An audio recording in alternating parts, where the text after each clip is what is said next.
Hello students, I am Hardik Sheta from Saraswat international academy Vapi. आज हम standard 11 subject physics chapter number 14 oscillations को आगे बढ़ाएंगे। तो आज भी हमें कुछ थियरीज का सॉल्यूशन देखना है, कुछ डेरिवेशंस देखने हैं। ठीक है, अच्छे से समझना। सबसे पहला टॉपिक है energy in simple harmonic motion. अब हमें पता है कि कोई भी ऑब्जेक्ट, सपोज एक स्प्रिंग के साथ सपोज ले लेते हैं एक ऑब्जेक्ट, और ये ऑसिलेशन कर रहा है, तो उसके पास पोटेंशियल एनर्जी भी है, काइनेटिक एनर्जी भी है, और इन दोनों का कॉम्बिनेशन मतलब टोटल मैकेनिकल एनर्जी भी है। तो तीनों एनर्जी के लिए वन बाय वन हम फॉर्मूलाज डिराइव करते हैं। सबसे पहले पोटेंशियल एनर्जी। चलो, सबसे पहले आता है पोटेंशियल एनर्जी। चलो, पोटेंशियल एनर्जी क्या रहेगा? U इक्वल टू हाफ के एक्स स्क्वायर। इसको नाम दे देते हैं equation 1। U equal to half के एक्स स्क्वायर, इक्वेशन 1। अभी देखते हैं काइनेटिक एनर्जी। काइनेटिक एनर्जी के लिए बनेगा हाफ mv स्क्वायर। हैंस आप लिख सकते हो k equal to half m, और v क्या है? v हमने डिराइव किया था, आपको याद है तो, माइनस ओमेगा इंटू ए। नहीं, ये तो अंदर गया था ना, तो minus omega into under root a square minus x square. ये प्लस और माइनस था, आपको याद है तो, और इसका हम क्या करते थे? स्क्वायर। तो ये बन जाएगा half m omega square into a square minus x square. Half m omega square मतलब क्या? तो स्प्रिंग होगा, तो स्प्रिंग कांस्टेंट के, और इंटू क्या बनेगा? A square minus x square. अगर अंदर मल्टीप्लाई कर दूँ तो half k square minus half के एक्स स्क्वायर। ठीक है, ये काइनेटिक एनर्जी का फॉर्मूला बन गया। Equation number 2। हमें चाहिए total mechanical energy. Total mechanical energy. Total mechanical energy मतलब kinetic energy plus potential energy. अब काइनेटिक एनर्जी हमें क्या मिली? Half k a square minus half के एक्स स्क्वायर, और पोटेंशियल मिली प्लस हाफ के एक्स स्क्वायर।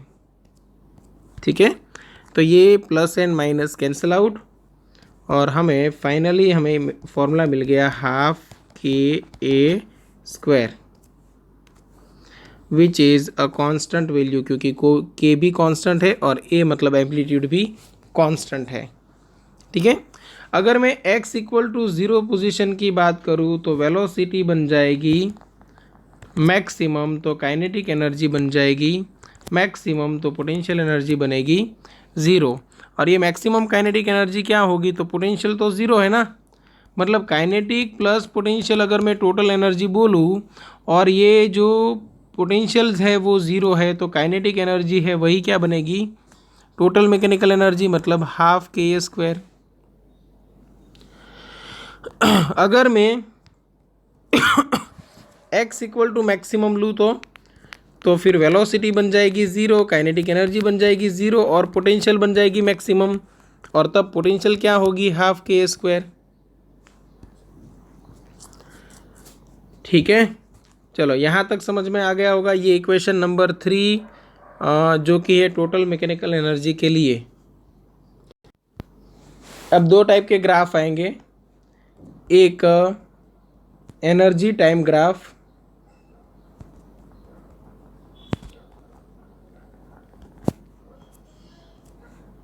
तो देखो एनर्जी टाइम ग्राफ कैसे बनेगा।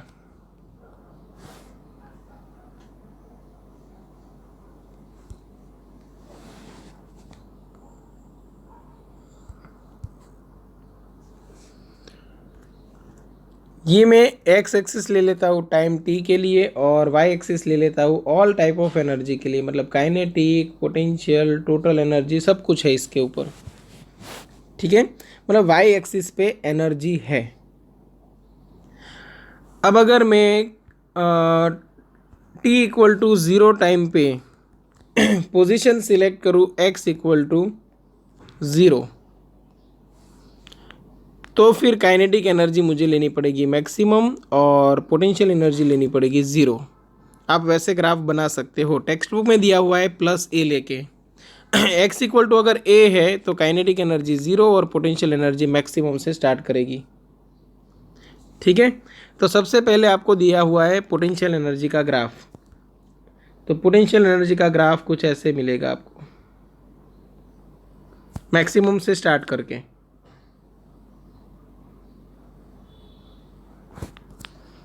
यहाँ पे एनर्जी की एक साइकिल फिनिश हुई,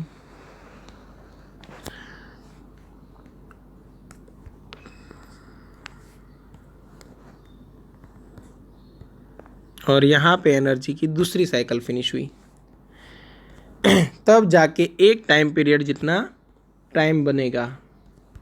चलो ऐसा क्यों, सोचो। तो पोटेंशियल एनर्जी हमने लिया है हाफ के एक्स स्क्वायर, समझो। अब अगर एक स्प्रिंग है वो अपनी मीन पोजीशन के आसपास ऑसिलेशन कर रही है,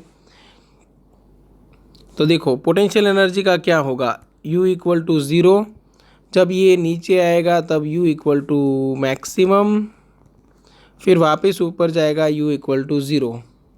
तो ये मैक्सिमम से अगर स्टार्ट कर रहे हो तो फिर हम यहाँ से स्टार्ट करते, एक काम करते, चलो मैक्सिमम से स्टार्ट किया तो U इक्वल टू ज़ीरो तक पहुँचे, फिर वापस मैक्सिमम, फिर वापस ज़ीरो और फिर वापस मैक्सिमम, तब जाके एक साइकिल कंप्लीट होती है ऑसिलेशन की, तब टी टाइम पीरियड फिनिश हुआ। ठीक है, चलो तो अब देखते हैं पोटेंशियल एनर्जी। देखो पहले मैक्सिमम थी, पहले मैक्सिमम, फिर ज़ीरो, फिर मैक्सिमम, फिर वापस ज़ीरो और फिर वापस मैक्सिमम। देखो मैक्सिमम ज़ीरो, मैक्सिमम ज़ीरो, वापस मैक्सिमम, तब जाके एक साइकिल कंप्लीट हो रही है। मतलब एक साइकिल कंप्लीट होगी तब पोटेंशियल एनर्जी के दो ऑसिलेशन फिनिश हो रहे हैं। ठीक है, दो ऑसिलेशन कहाँ कहाँ पे है देखो, तो यहाँ से लेके ये एक ऑसिलेशन हो गया, फिर यहाँ से लेके ये दूसरा ऑसिलेशन हो गया। तो अगर कोई आपको बोले कि किसी एक ऑसिलेटर का जो टाइम पीरियड है वो है 10 सेकेंड, तो पोटेंशियल एनर्जी का टाइम पीरियड क्या रहेगा, तो वो बनेगा 5 सेकेंड ओनली, क्योंकि हाफ टाइम पे वो अपनी साइकिल रिपीट कर देगा। ओके, चलो ये हो गया ग्राफ पोटेंशियल एनर्जी के लिए। तो वैसे ही काइनेटिक एनर्जी के लिए ग्राफ आपको ऐसे मिलेगा।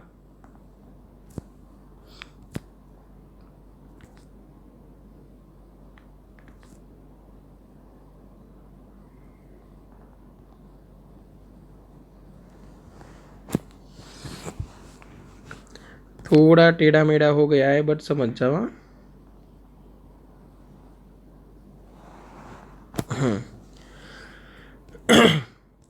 तो अगर ये ग्राफ मैं बोलूँ पोटेंशियल एनर्जी का है, तो जो ये वाला ग्राफ है वो काइनेटिक एनर्जी का है, और दोनों का एडिशन ऑलवेज कांस्टेंट रहेगा, वो लाइन ये है। और ये जो ग्राफ है जो टाइम के साथ कंटिन्यूसली कांस्टेंट है वो टोटल एनर्जी का है। चलो यहाँ तक समझ में आ गया होगा। देखो ये पोजीशन पे पोटेंशियल और काइनेटिक सेम है, मतलब पोटेंशियल अपनी हाफ पे है, काइनेटिक भी हाफ पे है। अब दोनों का एडिशन करेंगे तो देखो पोटेंशियल एंड काइनेटिक इक्वल है और ई है, पोटेंशियल और काइनेटिक सेम है, तो फिर पोटेंशियल एनर्जी होगी E/2 और काइनेटिक एनर्जी भी होगी E/2 और टोटल आपको मिल जाएगा E। मतलब हर एक पोजीशन पे पोटेंशियल प्लस काइनेटिक करोगे आपको मिलेगा आंसर E। दूसरा एक ग्राफ देखते हैं।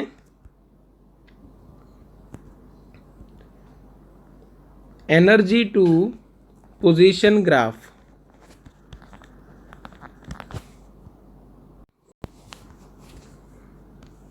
ओके, ये जो पोजीशन है उसमें पॉजिटिव नेगेटिव हो सकता है, तो ग्राफ बनाते टाइम ध्यान रखो, आपको एक्स एक्सिस पॉजिटिव भी लेनी है, नेगेटिव भी लेनी है।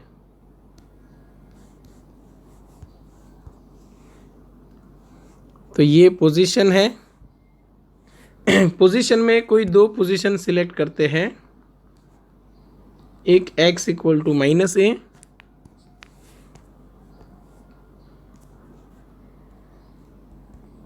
और दूसरी x इक्वल टू +a और एक x इक्वल टू 0। अभी स्प्रिंग के लिए याद करो, सपोज कोई एक स्प्रिंग है,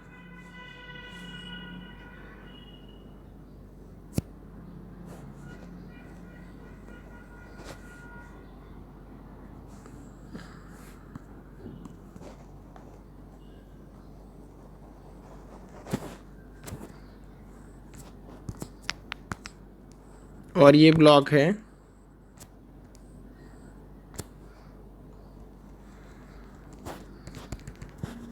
ये पोजीशन है x इक्वल टू 0। मान लो कि यहाँ पे कहीं पे आपको पोजीशन ऐसी मिल रही है, ये x इक्वल टू 0, ये x इक्वल टू +a और ऑपोजिट साइड यहाँ पे कहीं पे x इक्वल टू -a। अभी potential energy and kinetic energy की बात करें तो पोटेंशियल एनर्जी यहाँ पे 0, यहाँ पे मैक्सिमम, यहाँ पे भी मैक्सिमम। काइनेटिक एनर्जी यहाँ पे 0, यहाँ पे 0, क्योंकि स्पीड 0 हो जाएगी और इक्विलिब्रियम पोजीशन पे स्पीड मैक्सिमम होगी, तो यहाँ पे काइनेटिक एनर्जी बन जाएगी मैक्सिमम। चलो उस हिसाब से ग्राफ बनाते हैं। पोटेंशियल एनर्जी का सबसे पहले ग्राफ बनाए तो दोनों तरफ मैक्सिमम और x इक्वल टू 0 पे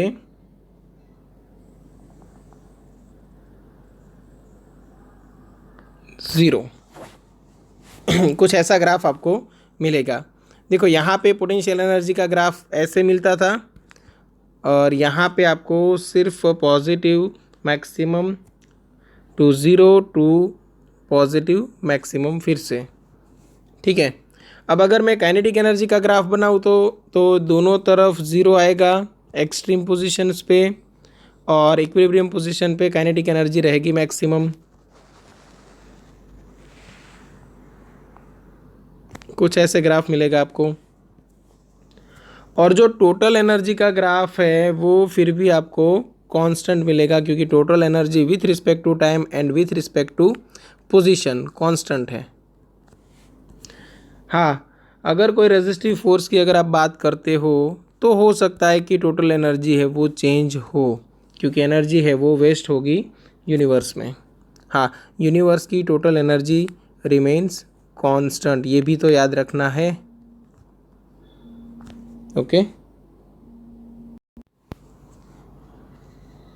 ओके चलो, और एक बात, यहाँ पे जो इंटरसेक्टिंग पॉइंट्स है, अगर लॉजिकल क्वेश्चन में कहीं पे आ जाए इंटरसेक्टिंग पॉइंट्स के कोऑर्डिनेट्स क्या हो सकते हैं, तो याद रखो एनर्जी, देखो वाई एक्सिस पे एनर्जी है ना, तो एनर्जी होगी हाफ। क्यों? क्योंकि काइनेटिक और पोटेंशियल सेम है, तो दोनों हाफ हाफ डिवाइडेड होगी। तो मतलब वाई कोऑर्डिनेट हमें पता चल गया, दोनों तरफ E/2 आएगा। एक्स कोऑर्डिनेट क्या होगा, तो समझो कि काइनेटिक और पोटेंशियल सेम है उस पोजीशन के लिए, क्योंकि दोनों के ग्राफ इंटरसेक्ट कर रहे हैं। अब टोटल एनर्जी इक्वल टू मैं काइनेटिक प्लस पोटेंशियल ले लूँ तो पोटेंशियल प्लस पोटेंशियल ले सकता हूँ, क्योंकि काइनेटिक और पोटेंशियल सेम है। तो ये 2u इक्वल टू क्या हो गया, E। तो u इक्वल टू क्या हो गया, E/2। इसीलिए हमें y कोऑर्डिनेट मिला E/2। अब u की जगह पे मैं हाफ के एक्स स्क्वायर लिख सकता हूँ, E की जगह पे हाफ के a स्क्वायर लिख सकता हूँ, /2 तो है ही, हाफ के कैंसल, तो x इक्वल टू मुझे मिल सकता है +or - a/√2। मतलब यहाँ पे जो x कोऑर्डिनेट है वो -a/√2 और इधर जो x कोऑर्डिनेट है वो +a/√2। ठीक है, चलो यहाँ तक समझ में आ गया होगा। तो ये हुआ energy in simple harmonic motion. Okay, अब जो नेक्स्ट टॉपिक है oscillations due to a spring, वो ऑलरेडी आप पढ़ चुके हो। Oscillations due to a spring already आप पढ़ चुके हो कि एक स्प्रिंग है जिसको आप x जितना डिस्प्लेसमेंट दे के छोड़ रहे हो और as per Hooke's law restoring force लगेगा -k/x। अब F इक्वल टू हम लिख सकते हैं ma इक्वल टू यहाँ पे -kx। तो यहाँ पे m एक्सेलरेशन हमें मिलता था -ω²x इक्वल टू यहाँ पे -kx और x कैंसल आउट हुआ तो हमें यहाँ पे मिला omega equal to √k/m। Omega की जगह पे मैं अगर टाइम पीरियड के फॉर्म में कोई इक्वेशन लिखना चाहूँ तो वो है 2π/t इक्वल टू √k/m। तो आपको t मिल जाएगा 2π√m/k। ये हो गया oscillation due to a spring. ठीक है, इसमें भी बहुत सारे केसेस हैं। ठीक है, स्प्रिंग का सीरीज कनेक्शन आएगा, पैरेलल कनेक्शन आएगा, बट ये सब एनसीईआरटी के सिलेबस में नहीं है। अगर आप कॉम्पिटिटिव एग्ज़ाम की प्रिपरेशन कर रहे हो तो ये सब भी आपको ध्यान में लेना पड़ेगा। ठीक है, स्प्रिंग के साथ पुली की सिस्टम आ सकती है, बहुत कुछ आ सकता है। ठीक है, चलो यहाँ तक समझ में आ गया। अभी जो टॉपिक है वो है सिंपल पेंडुलम। तो इसके लिए एक सिंपल पेंडुलम पहले ड्रॉ करते हैं। ओके, तो ये एक रिजिड सपोर्ट है।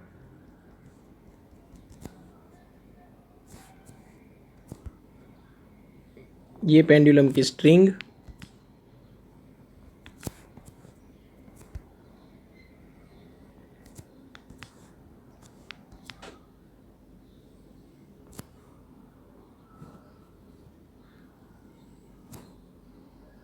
और ये बॉब ऑफ पेंडुलम। ठीक है, अब जब इसको हम एक स्मॉल एंगुलर डिस्प्लेसमेंट दे के छोड़ देते हैं तो कुछ ऐसे पाथ को फॉलो करते हुए यहाँ पे ऑसिलेशंस होंगे।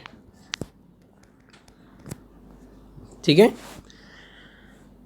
अब जब ये जो पेंडुलम है वो ऑसिलेट होता होता होता इधर आ जाएगा।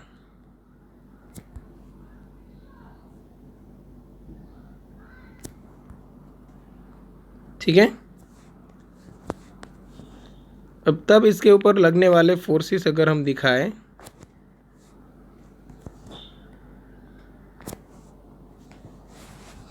तो एक फोर्स लगेगा नीचे की ओर mg।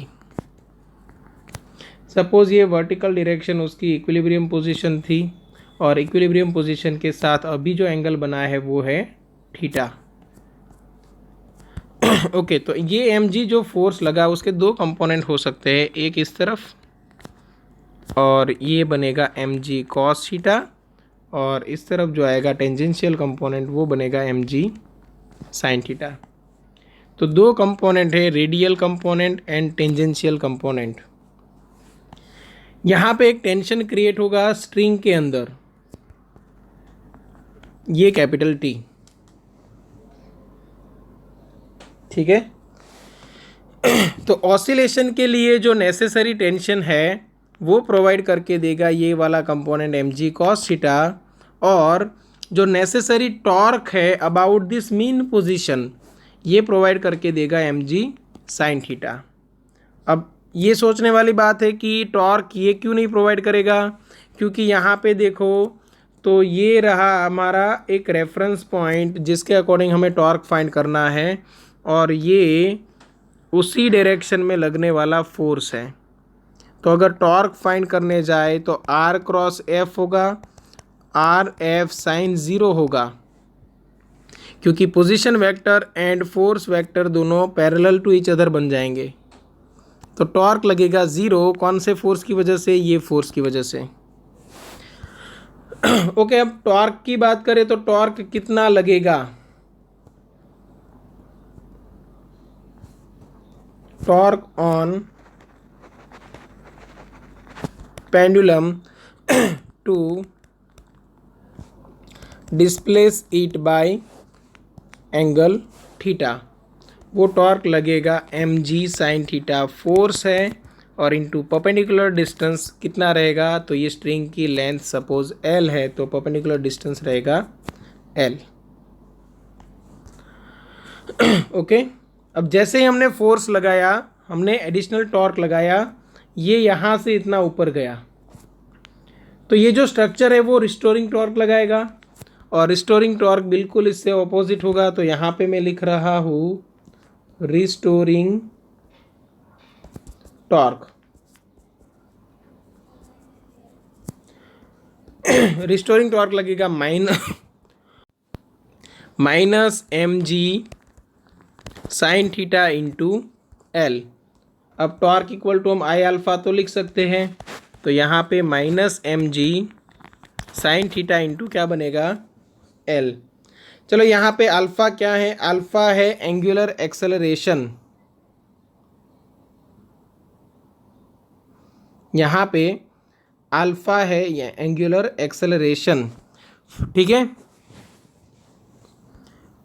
तो अल्फा की जगह पे हम क्या लिख सकते हैं?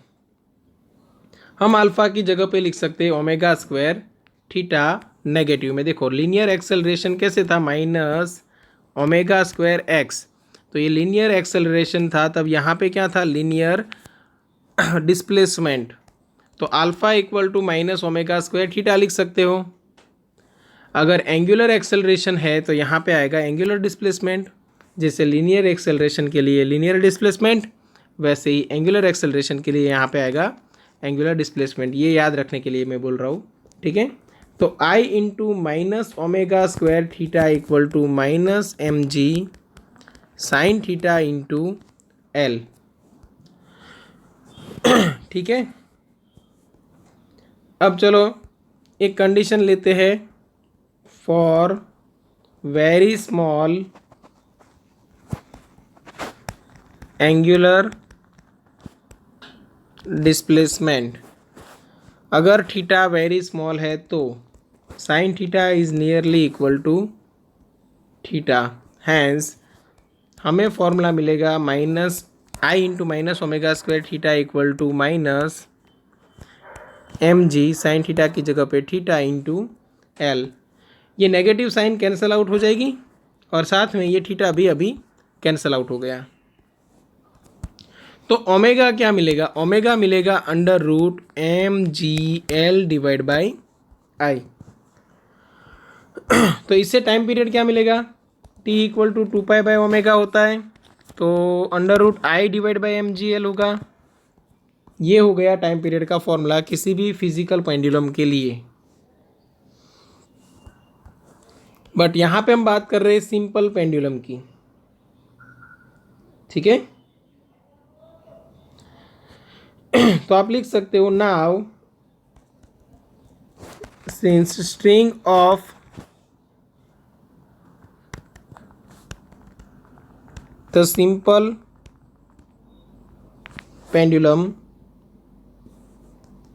इज massless, तो मोमेंट ऑफ इनर्शिया क्या बन जाएगी? ml², क्योंकि अभी तो सिर्फ एक बॉब ही रहा ना जो सर्कुलर मोशन कर रहा है, तो ये l उसके लिए बन गई रेडियस, और एक ही पार्टिकल है तो हमारे पास फॉर्मूला था I इक्वल टू mr²। वहाँ पे m और r क्या बन गया? l²। m क्या है? मास ऑफ बॉब, इसका मास m है, ठीक है। और ये स्ट्रिंग जो है वो मासलेस है। क्लियर यहाँ तक? तो फिर t equal to 2 pi under root I की जगह पे लिख दो ml² डिवाइड बाई mgl, और यहाँ पे मास कैंसिल हुआ। एक एक एल भी कैंसिल होगा, देखो। तो फिर ये फॉर्मूला बन गया 2π√L/g। अब सिर्फ जो टाइम पीरियड है वो लेंथ ऑफ स्ट्रिंग पे डिपेंड करेगा, मास ऑफ बॉब पे नहीं। अगर आप मास कितना भी चेंज करो आपको टाइम पीरियड सेम मिलेगा। ठीक है, चलो तो यहाँ तक रखते हैं। अगर किसी को कोई डाउट है तो एनी टाइम कांटेक्ट कर सकते हो। और नेक्स्ट वीडियो में हम देखने वाले हैं डैम्प्ड सिंपल हार्मोनिक मोशन, और उसके बाद फोर्स्ड सिंपल हार्मोनिक मोशन, और उसके बाद न्यूमेरिकल्स का सॉल्यूशन। ठीक है, यहाँ तक अगर किसी को कोई डाउट है तो एनी टाइम कांटेक्ट कर सकते हो। एक बार अच्छे से प्रैक्टिस कर लेना, सभी डेरिवेशंस अच्छे से देख लेना, क्योंकि एग्ज़ाम के लिए ये सब इम्पोर्टेंट है। ठीक है, चलो यहाँ तक रखते हैं। Thank you.